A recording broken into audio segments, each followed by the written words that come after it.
नमस्कार दोस्तों, awareness study centre YouTube channel में आप सभी का स्वागत है। आशा करता हूं कि आप सभी स्वस्थ होंगे। तो दोस्तों, आपके लिए बहुत बड़ी खुशखबरी है क्योंकि हिमाचल गवर्नमेंट ने आपके लिए पुलिस कांस्टेबल की 1226 पोस्टें निकाली हुई हैं। तो आप बिल्कुल डट के तैयारी कीजिएगा। और जैसे पुरुष के लिए 877 पोस्टें हैं और लड़कियों के लिए 292 पोस्टें हैं और 57 पोस्टें 57 पोस्टें वो ड्राइवर के लिए हैं। तो मेरा बोलने का मतलब ये है कि आप अब कमर कस दो, क्योंकि अब टेस्ट कभी भी हो सकता है।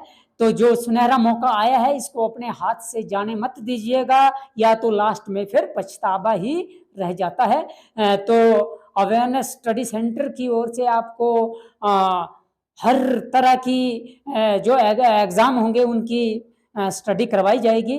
और साथ ही साथ अगर जो भी विद्यार्थी ऑफलाइन स्टडी करना चाहते हैं वो हमारी माइंड ऑपरेशन अकादमी में आके अपना रजिस्ट्रेशन करवा सकते हैं, क्योंकि पुलिस के लिए आजकल रजिस्ट्रेशन चली हुई है। तो प्लीज़ मतलब आप जल्दी से जल्दी अपना टाइम वेस्ट ना करते हुए अकेडमी को ज्वाइन कीजिएगा। और साथ ही साथ आप यूट्यूब चैनल में हमारे यहाँ से फ्री का मटेरियल आप स्टडी कर सकते हैं। तो चलिए, आज का जो हमारा इडियम्स का जो टॉपिक है वो 11th टॉपिक है। तो चलिए आज शुरू करते हैं। तो फर्स्ट इडियम्स है हमारे पास आज cock and bull story. Most important, कई एग्जामों में ये पूछा गया है इडियम। मीनिंग इन हिंदी इसको बोलते हैं मन गढ़ंत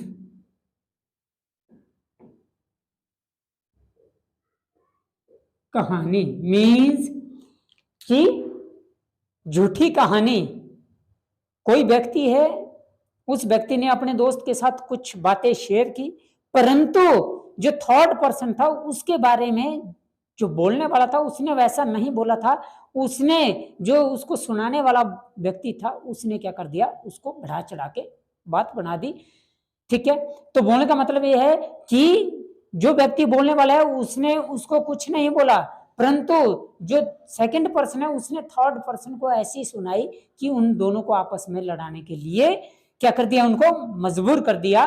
तो बोलने का मतलब कि उसको आपस में क्या किया, उनको मतलब कि एक दूसरे को नीचा दिखाने की कोशिश की। तो बोलने का मतलब जो उसने बोला वो बिल्कुल सत्य नहीं है, वो बिल्कुल क्या है, झूठी कहानी है। तो उसको बोलते हैं हम कॉक एंड बुल स्टोरी। तो इसका मीनिंग इन इंग्लिश में इसको बोलते हैं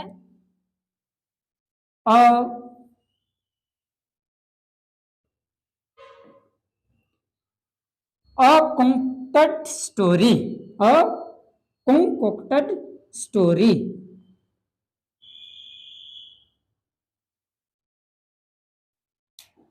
तो हमारे पास ईडीएम है कॉक एंड बुल स्टोरी। इसकी हिंदी में क्या है, मीनिंग मनगढ़ंत कहानी जो वास्तव में सही नहीं है, झूठ है। और उसको बोलते हैं हम अ कंकोक्टेड स्टोरी, मतलब कि बिल्कुल वास्तविकता नहीं है, वो बिल्कुल मिथ्या है, वो बिल्कुल झूठ है। तो ऐसी कहानी किसी ने उसको सुनाई। सेकंड वन पे है हमारे पास bone of contention. Meaning in Hindi झगड़े का कारण या फिर झगड़े की जड़। तो मतलब कि कोई व्यक्ति ऐसा होता है जो बीच में कुछ छोटी छोटी चीजों को क्या करता रहता है, उसको बड़े में ये कर देता है। मतलब छोटा सा विवाद हो उसको बहुत बड़ा कर देता है, वो आपस में लड़ाने का काम करता है। उसको बोलते हैं कि झगड़े की जड़। कोई आदमी होता है जो हमेशा कोई ना कोई पिंच करने वाली बातें करता है, उसको क्या बोलेंगे हम, उसको बोलेंगे वोन ऑफ कंटेंशन। और मीनिंग इन हिंदी इसको बोलेंगे हम झगड़े की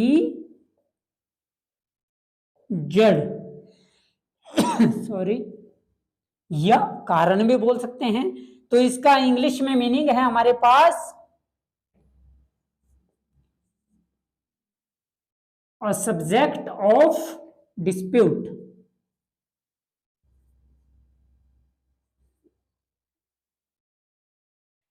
तो हमारे पास इडियम है। इडियम में क्या है? वोन ऑफ कंटेंशन। इसको हिंदी में बोलते हैं झगड़े की जड़। जो मतलब क्या होता है? झगड़ा कराने वाला है। ठीक है। और उसका इंग्लिश में मीनिंग है अ सब्जेक्ट ऑफ डिस्प्यूट। तो इसको बोलते हैं हम इडियम्स में bone of contention. Third one पे है हमारे पास burn the midnight oil. Meaning in Hindi, देर रात तक मेहनत करना या काम करना। तो मतलब कि कठिन परिश्रम करना, इसका मतलब ये हुआ कि कठिन परिश्रम करना, हार्ड वर्क करना। तो कुछ एक लोग होते हैं जो काफी सुबह से लेकर शाम तक काफी ज्यादा मेहनत करते हैं, मतलब कि देर रात तक काम करते हैं। उसको क्या बोलेंगे हम? Von the midnight oil. और इसको मीनिंग इन हिंदी, इसका हिंदी में जो मीनिंग है वो है देर रात तक मेहनत करना। मीनिंग इन इंग्लिश इसको बोलते हैं, इंग्लिश में क्या बोलेंगे? इंग्लिश में इसका मीनिंग है work hard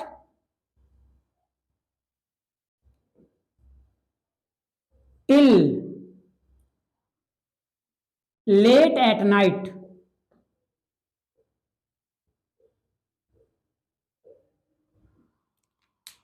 work hard till late at night is called वॉन द मिडनाइट ऑयल। मतलब कि जो व्यक्ति लंबे समय तक, बहुत ज्यादा टाइम तक, देर रात तक, सुबह से लेकर, सुबह 4 बजे से लेकर तो रात के 12-1 बजे तक काम करते हैं, तो उसको हम क्या बोलेंगे? उसको बोलेंगे हार्ड वर्कर। मतलब कि work hard till late at night, मतलब कि देर रात तक। इसका मतलब ये हुआ कि बहुत ज्यादा परिश्रम करना। क्या हुआ इसका मतलब? बहुत ज्यादा परिश्रम करना। तो कुछ एक विद्यार्थी होते हैं जो सुबह 4 बजे से जागते हैं, तब से लेकर वो स्टडी करते हैं, और रात के 12-1-2-2 बजे तक वो जागे रहते हैं, स्टडी करते रहते हैं। उनको हम बोलेंगे वन द मिडनाइट ऑयल। मतलब कि कठिन परिश्रमी, बहुत ज्यादा मेहनत करने वाले लोगों को हम क्या बोलेंगे? वन द मिडनाइट ऑयल, जो बहुत हार्ड वर्कर होते हैं। फोर्थ वन पे है हमारे पास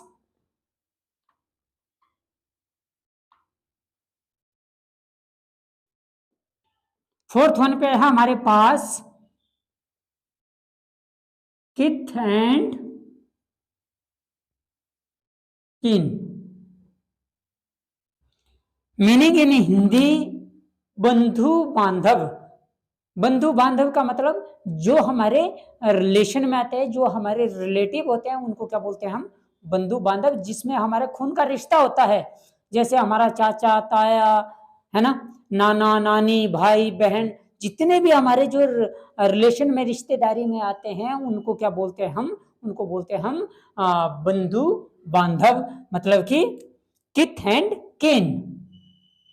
हिंदी में क्या बोलेंगे? बंधु बांधव। बांधव। Meaning in English blood relation. Sorry,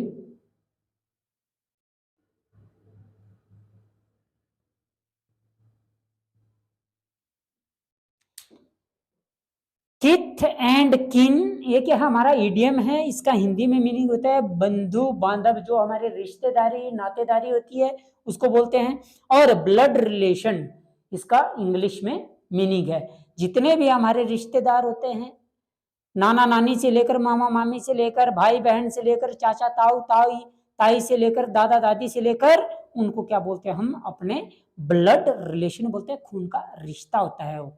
ठीक है, जो सगे संबंधी होते हैं उनको बोलते हैं हम ब्लड रिलेशन। फिफ्थ वन पे है हमारे पास सी रेड, मीनिंग इन हिंदी इसको बोलते हैं गुस्से में होना। मतलब गुस्से में होना, आग बबूला होना, मतलब कि बहुत ज्यादा गुस्सा आना। तो इसको हिंदी में क्या बोलेंगे हम? गुस्से में होना। तो इसको इंग्लिश में बोलते हैं बी वेरी एंग्री। तो इडियम्स है हमारे पास सी रेड, आग बबूला होना या गुस्से में होना। इसका इंग्लिश में मीनिंग है वी वेरी एंग्री, बहुत गुस्से में होना। जैसे कि हमारे कोई कर्मचारी है, जैसे हमारे कर्मचारी है जैसे, तो वो काफी लेट आ रहे हैं। सपोज वो लेट आ रहे हैं, उनको 9 बजे का उनका टाइम था, परंतु वो 10 बजे पहुंच रहे। तो मैं एकदम से उनको क्या करता हूँ, सपोज मैं अपना ही ले लेता हूँ, तो मैं उनके ऊपर आग बबूला हो जाता हूँ, मतलब गुस्सा हो जाता हूँ कि आप क्या कर रहे थे, कैसे हो रहे थे, तुम यहाँ से निकल जाओ, है ना। ठीक है, तो बोलने का मतलब यह है कि कोई भी परिवार हो, चाहे कोई इंस्टीट्यूशन हो, चाहे कोई संस्था हो, ऑर्गेनाइजेशन हो, अगर हम उसको टाइम टू टाइम किसी काम को नहीं करेंगे, तो जो हेड ऑफ द फैमिली हो, चाहे हेड ऑफ द इंस्टीट्यूशन हो, चाहे हेड ऑफ द ऑर्गेनाइजेशन हो, वो उन पे क्या हो जाता है? गुस्सा हो जाता है। उसको हम बोलते हैं बी वेरी एंग्री, मतलब कि बहुत गुस्से होना। ठीक, सिक्स्थ है हमारे पास पार्ट एंड पार्सल।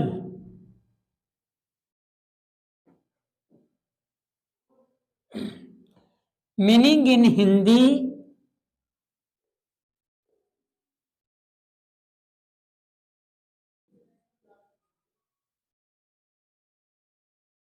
आवश्यक अंग, मीन्स बहुत जरूरी अंग। जैसे कि हमारा कॉन्स्टिट्यूशन है, उसमें क्या है? प्रस्तावना है। तो वो कॉन्स्टिट्यूशन का एक बहुत आवश्यक अंग है। कौन? प्रस्तावना। प्रस्तावना संविधान की एक क्या है? बहुत आवश्यक अंग है। तो उसको क्या बोलेंगे? जैसा इंपॉर्टेंट, कोई भी चीज इंपॉर्टेंट हो, उसका वो क्या है? पार्ट है। तो उसको क्या बोलेंगे हम? उसको बोलेंगे पार्ट एंड पार्सल। जैसे संविधान में जो प्रस्तावना है, तो संविधान की जो प्रस्तावना है वो क्या? एक आवश्यक अंग है। संविधान का आवश्यक अंग क्या है? प्रस्तावना है। तो उसको क्या बोलेंगे हम? Part and parcel. और इसको इंग्लिश में बोलेंगे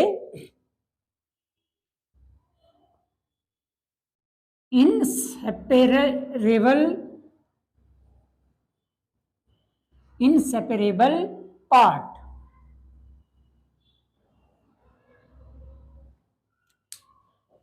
तो इडियम क्या है हमारे पास? Part and parcel. तो इसको क्या बोलेंगे इंग्लिश में? इंग्लिश में बोलेंगे इसको, इंग्लिश में जो मीनिंग है इसका ये है इनसेपरेबल पार्ट। सेवंथ है हमारे पास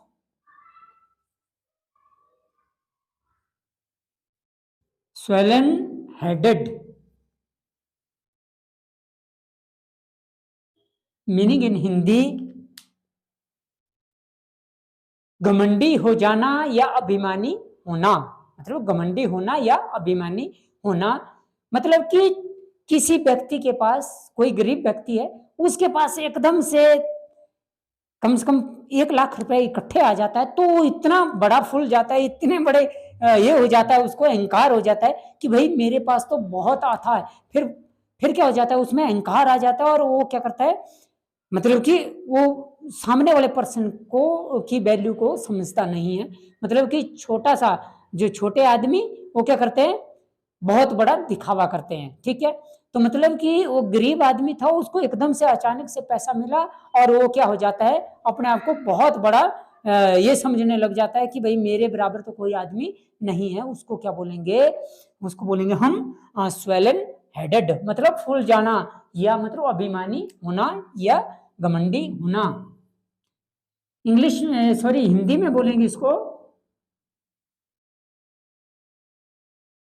घमंडी हो जाना। इंग्लिश में बोलते हैं इसको कंसीटेड। तो स्वेलन हेडेड को हिंदी में बोलते हैं घमंडी हो जाना या घमंडी होना। उसको इंग्लिश में इसका मीनिंग है कंसीटेड। तो उसको क्या बोलेंगे हम, उसका इडियम्स होगा स्वेलन हेडेड। एट्थ है हमारे पास टूथ एंड नील।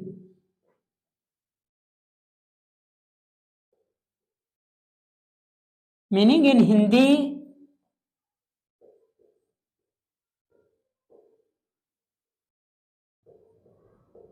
पूरी ताकत से, मतलब कि पूरी शिद्दत के साथ, मतलब कि पूरा आदमी, मतलब किसी चीज को करने के लिए, जैसे कि कोई आदमी स्टडी कर रहा है तो वो अपना पूरा सब कुछ 100 नहीं बल्कि 200% वो क्या करता है, मेहनत करता है, पूरी ताकत झोंक देता है, पूरा मतलब सब कुछ लगा देता है, वो जी जान से वो मेहनत करता है, उसको बोलते हैं हम टूथ एंड नेल। तो इसका इंग्लिश में मीनिंग है हमारे पास to violently.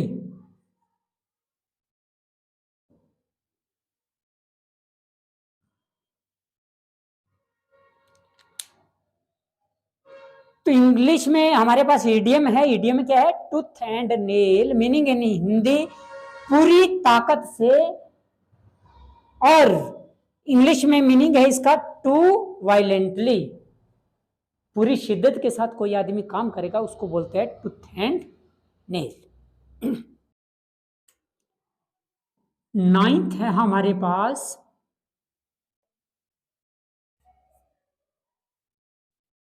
True to one's salt. Meaning in Hindi, इसको हिंदी में बोलते हैं वफादार व्यक्ति। मतलब कि जो बहुत लॉयल होता है उसको क्या बोलते हैं हम,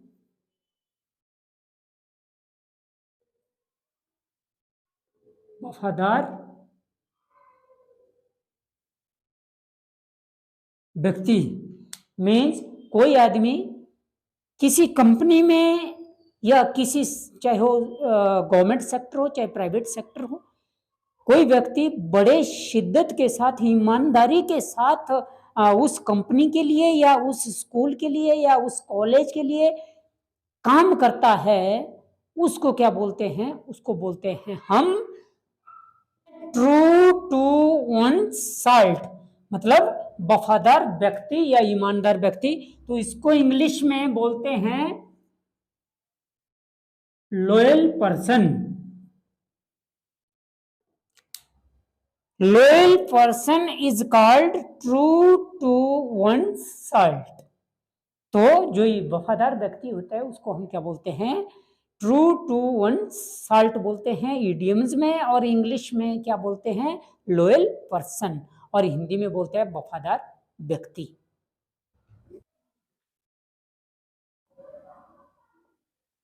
टेंथ है हमारे पास पे of old scores. Meaning in Hindi बदला लेना। मतलब कि कोई व्यक्ति है जो आपस में क्या होता है, किसी शादी में गए होते हैं, वहाँ पे उनकी लड़ाई हो जाती है, तो वहाँ पे एक व्यक्ति ने दूसरे को क्या किया होता है, वहाँ पे उनकी लड़ाई होती है, उसको ठीक-ठाक मारते हैं उसको, और कहीं पे जो दूसरे वाला जो मार खाने वाला आदमी था, वो क्या करता है, कहीं पे दूसरी फंक्शन में वो मिलता है, वहाँ पर उसको मारा जाता है। मतलब कि उससे बदला लेना, किसी ने पहले उसको मारा था, जो पहले वाले ने जिसको मारा था, दूसरी बार जिसको मारा था उसने उस पहले वाले को मारा, ठीक है? तो उसको बोलेंगे हम बदला लेना।